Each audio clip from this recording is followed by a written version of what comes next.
Hey guys, welcome to Gray Area. My name is Kennedy. I'm here on the second day of Electric Zoo, and I'm also here with a very special guest, Will Clarke. How's it going today? Good. Do I need to get closer? Yeah, come Good. How are you? Well, thank you so much for taking the time out of your day to be here. I know you're probably hustling and bustling, but we really appreciate it. So, how's New York City treating you so far? I know you said you lived here, so yeah, I'm sure you know the place. Have you been to ezoo before? I've never been to ezoo. It's my first time. So I'll actually we're doing this before the set, so I've not even been out into the festival ground. Okay.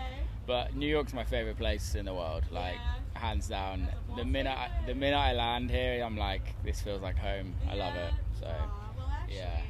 I have to ask, I know you're a huge foodie. Yeah. And for those who don't know, he has his own food Instagram at Will Makes You Hungry. But thoughts on New York pizza? It's great. Yeah? Yeah. It's not too thin? No. No, I mean it goes. But there's so many different New York pizzas. That's true. Like my favorite pizza in New York itself, or it's in Brooklyn, is Paulie G's. I'm gonna have to add that to my list. I live in Brooklyn, so I'm gonna have to take notes here. It's in Greenpoint, and he's got a few slice shops now. He's just opened a place in Philadelphia. But also my homie, A Vision, he's got his own pizza company called CG Pizza. Oh my God. And that's in Jersey. That's fucking good. There's loads of good pizza. And Two Bros Pizza slice, like $1 a slice is banging. You can't. Well, I know something funny. I'm like, yeah, I want to get a dollar slice yesterday on my way here. Get off the subway. I'm like, where's the nearest dollar slice? I see a sign for $2 slices. It has gone up to $2 now, everyone. Inflation's real, people. Inflation's real. So you certainly have made a huge impact on house and techno with your European background. So you grew up in Bristol. You moved to Ibiza for a few years. So I have to ask, how did those environments influence the beginning of your career? You know, kind of like the jump start to it. I don't know. I think it's I don't think Bristol really influenced me as of such, because I was never really part of the Bristol scene. Sure. Ibiza, I moved to Ibiza at such a young age. My first set was when I was 16. I was living out there when I was 17. So it's I think that influenced me the most. But also I feel like influences change and over the years, and I wouldn't necessarily say Ibiza is a huge part of my life, but I don't know. I don't really know what influences me as such. I think it's more so artists that influence me than places. Yeah, and coming to cities like this is pretty influencing, and just kind of seeing different cultures and stuff like that. Which is the amazing thing about Bristol is you have a lot of different culture. There's a huge Jamaican population. There's a huge Somalian population. It's drum and bass was pretty much from there. So there's parts of it that kind of. You just try and seep everything in as much as you can and see what comes out of it. But, yeah, definitely be open to everything.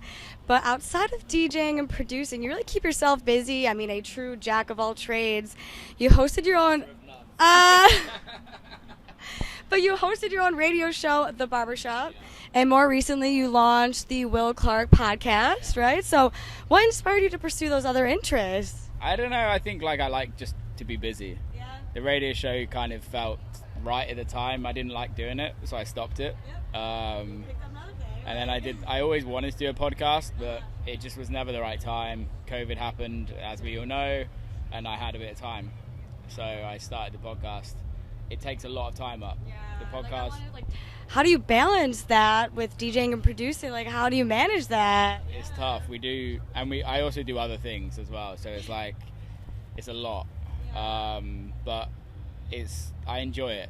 So I think by doing multiple, I think people should do multiple things, and I think people should give themselves the opportunities to try new things and fail at things and be amazing at things, and just if you do something for 2 years and 2 years is up, then cool.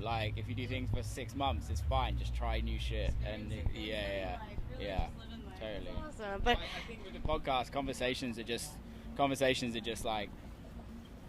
super important, and I think in this day and age I don't think people have long form conversations, and with the internet everyone's shouting at each other and everyone's kind of talking how amazing they are, and there's no real actual conversation. And I think it's good to like have those conversations and talk about stuff and debate about stuff and learn about stuff, and that's the only way we as humans grow, is by disagreeing with people and agreeing with people, and kind of so that for me the podcast is like a really important thing for that. Who are some of your favorite guests you've had on the podcast before? That's a fucking impossible. All right, I'll take it back. You've had a lot of different diverse guests though, like from all around the block. We've done a bunch. I'd like to diversify it more. I'd like to get more non-music on there. Totally. I've had like a few chefs, I've had a few athletes, but like I kind of want to broaden it out to like a bigger audience, so it's not as niche. Just so I want to be able to help grow people's careers. So like having bigger people on there, getting a bigger audience will then give people a bigger platform to kind of talk their thoughts and feelings on and promote themselves, really. You're so motivational. So a few years ago, you launched your own label, All We Have Is Now.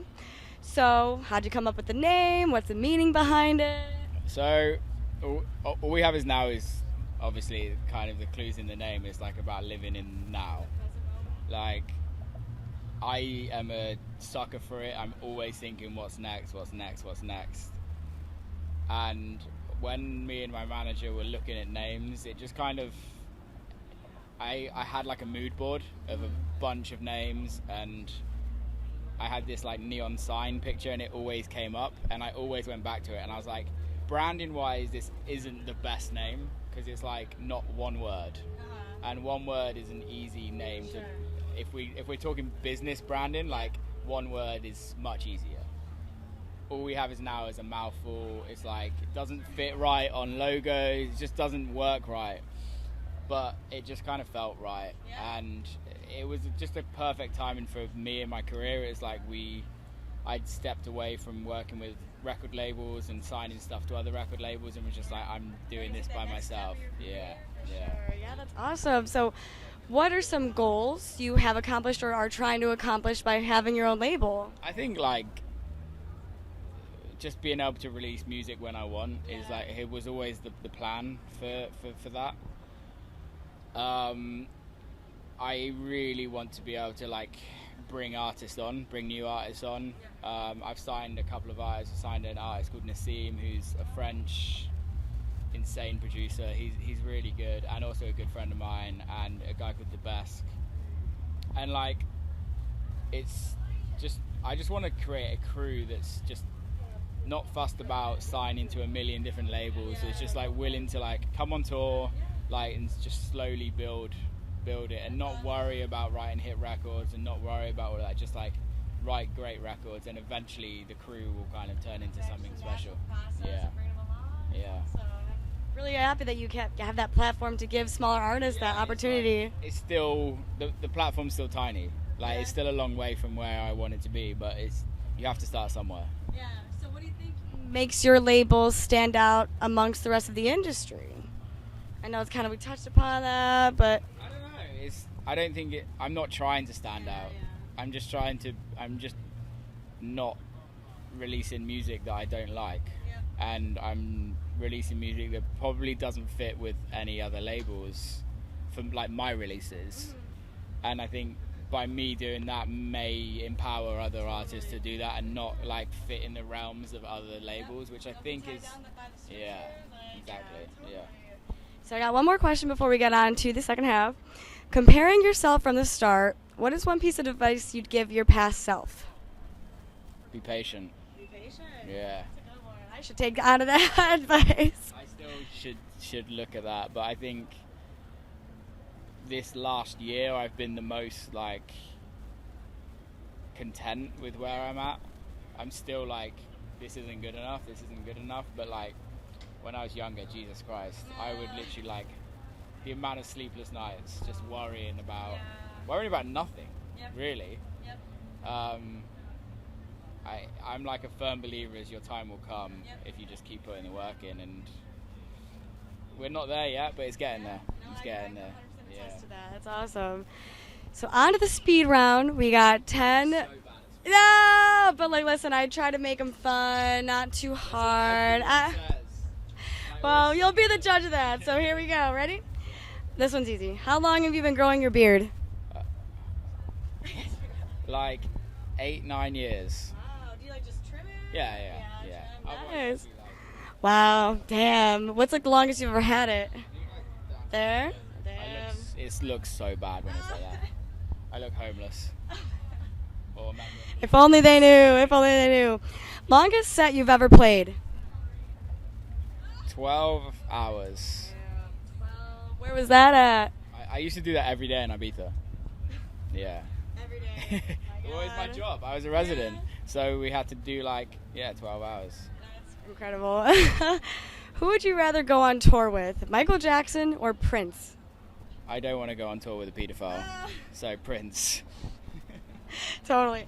Sorry. That might be a bit controversial. But he's a fucking paedophile. Don't care. Respect. Guilty pleasure TV show. I don't have a guilty pleasure TV show because I don't believe in guilty pleasures because I'm like, it's what you love. But Chef's Table is my favorite TV show. Good one. What was your Halloween costume last year? If you don't dress up. I hate dressing up. You'll just dress up as yourself, one of those. The worst person dressing up.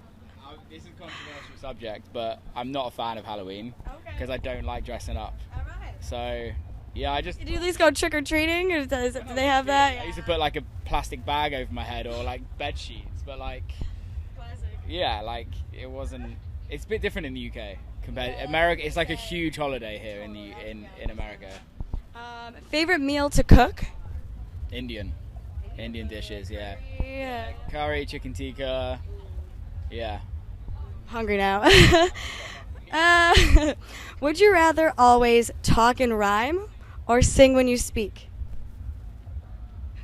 Sing. I wish I could just sing. If I could sing, it'd be amazing. Songbird all the time. What's your go-to karaoke song if you have one? No, you're not a singer. I guess American Pie by Don McLean. Do you know every lyric though? Because that'd be impressive. No, but I think I could. I could probably do it. Yeah, that's good. Yep. I grew up with that song, like family trips. Yeah. For sure. Would you rather party with an alien or Bigfoot? Alien. 100%.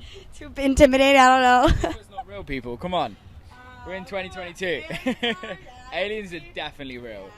UFOs. Too many signs that it's true. Exactly. UFOs are real. All right, we got one last question for you, Will. Finish this sentence. I love house music because... It brings people together. Yeah, good. All right, thank you so much. I know. Great way to end the interview, though. Thank you so much, Will. Seriously appreciate it. Excited to see your set later. Thanks, guys. Peace.